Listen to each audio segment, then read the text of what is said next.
It's my time and it's my time, my time, my time and it's we get raw. It's my time to spit, my time, my time, my time to spit, we get raw. Hi, I'm David Fairclough and you're watching Yaro. What a time to be alive. What a time to be a Liverpool fan. Insane week, right? Post Palace. Hammering Hoffenheim at home and that Emre Can goal. Backflip. Back heel by Mane. Lost my marbles when I saw that, honestly. Honestly, it was like insane. My voice is still trying to recuperate from the madness of a week that Liverpool has had. And then continuing by smashing Arsenal, hitting them off the park. 4-0. 0 shots on goal from the Gooners. Insanity. And I watched this game with the fellow Reds in Washington, D.C. For the last time in America, actually, since I'm moving back overseas, back to Moscow next week. And here are some reactions from the Washington Reds, as well as many other people from anywhere across the planet. I think we played well. We had some really good shots on goal. We still need a center back, but Karius didn't get a lot of pressure. So I think we got lucky in a sense, but also we had a really good attack. Really great up front. Get in! Yes! Yes! What a freaking great win. Oh my goodness. It was amazing. The flow of the football, the passing, the teamwork, the hustle, the desire, the energy, the Anfield way. Oh, poetry in motion.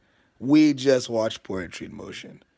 I mean, from the beginning of the game till the end, the lads never gave in, never gave up, never gave them an inch to breathe and an inch to move. I think the team played as a whole together. They were good on defense, covered each other. Attack was swift, quick, and we had a lot of chances we could have made even better. It was a great game.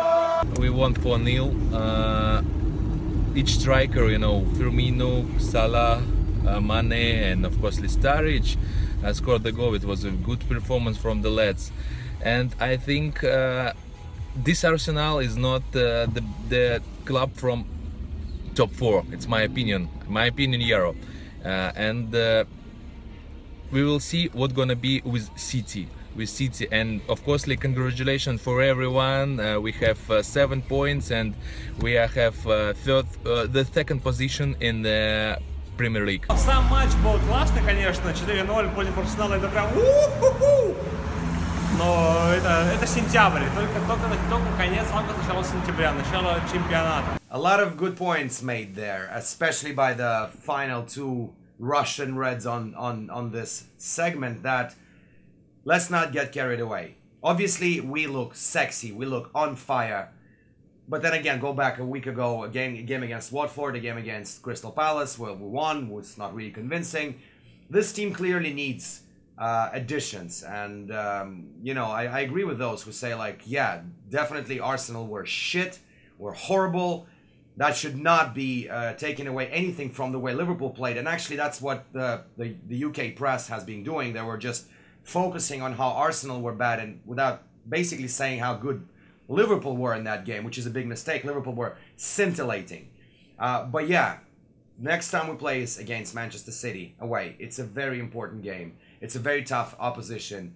And if we are even talking about now, you know, about some sort of title challenge or anything, although it's like 3 games in the season, who wants to talk about that? City is a better game to see where our credentials at the moment. And also, let's not forget, I'm recording this show on the day when Naby Keita apparently became a Liverpool player. Not this year, next year, all good. We were hunting for him for a very long time now, and he'll join us and he'll make us better, definitely. But obviously, by the time Thursday comes, we're gonna know what, you know, the mystery of Liverpool transfer window is going to unravel, and we'll know whether we have any more reinforcements. But back to the game against Arsenal.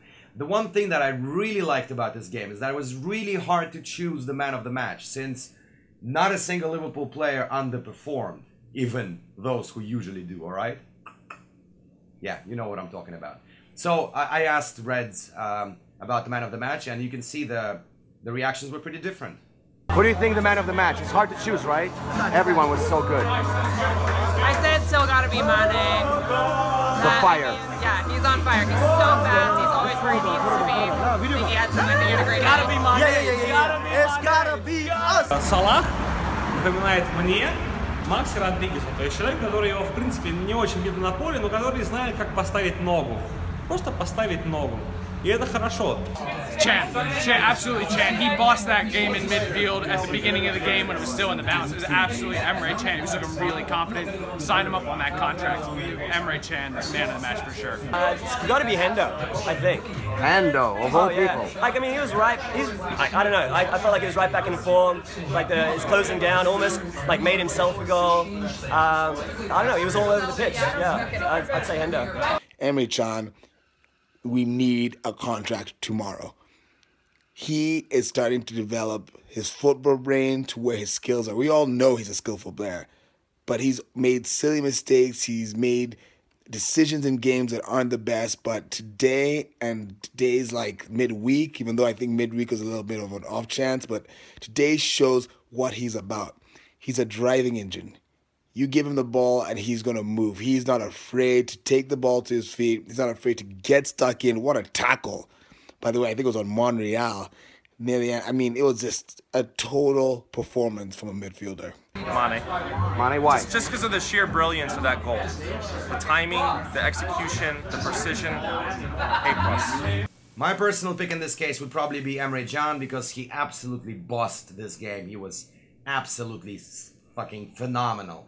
But, you know, maybe it's not that much of a popular opinion because people were saying Hendo or Mane, but I think Salah was also a standout performer. Some say he was selfish a little bit. Yeah, I agree. Some chances he had, he should have passed. Maybe that's kind of his thing, which will go away with time. He just likes to take it all by himself. But nonetheless, he scored and assisted, and that cross for the Sturridge goal. Oh my God, that was so beautiful, right? Anyway, as I've said, the mystery of Liverpool's transfer window is about to unravel. By the time I'm next time on air, I'm going to be talking about the transfer window, and I'm going to have something special for you as well. So please, I want your reactions on the transfer window that Liverpool has had. Whether we overperformed, underperformed, just your thoughts on the players we've signed. And as it usually happens, direct message those videos to me on Twitter or send them to me by email. That's the email, you remember that. And before we go, I want to leave you with the thoughts, final thoughts from my good friend Odeke, who is now in Nairobi, Kenya, in Africa, who I think best of, you know, all people who send me videos, he summarized the last week in the best possible way. But for now, obviously, you know what's coming. The mic is dropped. I think Liverpool's week has just been exquisite. Between Hoffenheim and this, top of the world. Come on, you Reds. Let's keep it going. Let's keep pushing. Let's keep it calm. Let's keep it calm, and let's actually push forward. And maybe get a few guys in this week with Champions League football just to help us with that push. Come on, you Reds.